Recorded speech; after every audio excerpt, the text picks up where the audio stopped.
everyone.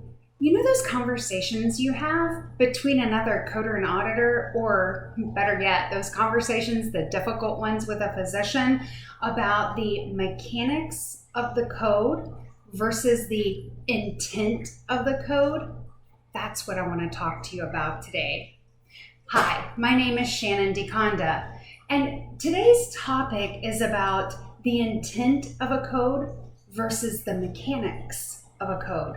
Sometimes this gets lost, and it gets the better of us as a coder and auditor.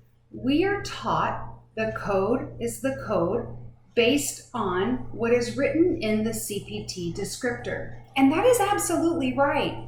Please don't misjudge what I'm saying here in today's take. What I am saying, though, is sometimes we need to pause. And in that pause, we need to read and understand the intent of the code and also listen to what our providers are saying, that the intent of the service is and what was actually performed. This came up recently as a great question was submitted to us by a NAMUS member. The question surrounded the code 99464, which was attendance at delivery, and stabilization of a newborn. The focus was put on the team of coders and auditors. As the question came up, the physician was not there for the moment of delivery. However, the provider was providing the stabilization of the newborn. As a matter of fact, it wasn't a situation where the provider would have just been there for attendance at delivery and no stabilization was required. The provider actually had to do stabilization when the newborn was delivered. So let's put this into an actual scenario. Providers running, trying to get there for delivery, running stat, ASAP, trying to get there. While the provider is en route, running, baby pops, baby is born. The minute, or maybe the minute after, or 2 minutes, and by the way, I don't know this is the exact scenario, I'm making it up as we go. The minute after the baby is born, provider walks in the room, baby's born. So the provider wasn't there at the delivery. However, the provider is there and provides every bit of stabilization. No pun intended, but do we throw the whole billable service baby out with the bathwater and say the service is not billable because the provider was not in attendance at delivery? Or was the intent of the CPT code, the intent of the service met, and the stabilization was rendered? We just didn't physically have that physician in the room at the time of the delivery, but everything else was there. He or she was there right at the time of delivery, just not in the room at that moment. But stabilization of the delivery occurred after the delivery occurred. Now, we could put caveats there. Well, what if they got there and then stabilization didn't happen? Well, stabilization didn't occur, so then no. So there's caveats you can put on my example, of course. But what do you do in these situations is what today's take is about.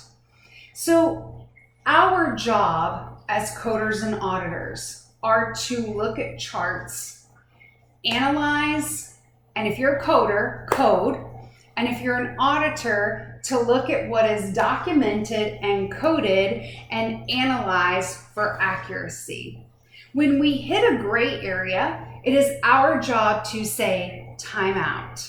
We have a gray area here, and this may be above our pay grade. So it's our job to do our research and our analysis. We do our analysis of this code to go back and say, okay, these are the RVUs associated with this code. Here's the CPT code description. Here's the lay description of the code. Here's the research I've done on this code and the articles that I can find. Published articles from reputable sources, not opinions that consultants, even like me, have written about this service. These are published guidance articles of what the expectations of this code are. Then we take it to the compliance department. We take it to the compliance department and say, here's what we have. Oh, I skipped a step. We go to the physician or the provider of the service, and we ask the provider, can you tell me details of this service? Tell me exactly what happened, because by your documentation indicates you were not present at the time of delivery. Can you tell me exactly what happened? So we get details from the provider's perspective of the service. At that time, we then write everything up, present our findings to compliance. It is not our job to make those decisions on whether we're going to give in to the compliance risk or whether we're going to choose to say that's too much risk for us. So we go to compliance and we let them make those tough decisions because that's their job. That's their legal minds put those decisions to rest or move forward. So again, what is the coding mechanics and what are the coding intent? Sometimes I'm just asking you as a coder and auditor, I'm not asking you to turn a blind eye either way. I'm asking you, think outside the box. What is the intent? What is the mechanics? What makes sense? We're going to do another one on this topic a little bit later on addendums. We had a very interesting conversation not too long ago about addendums and the use of addendums. What is the intent?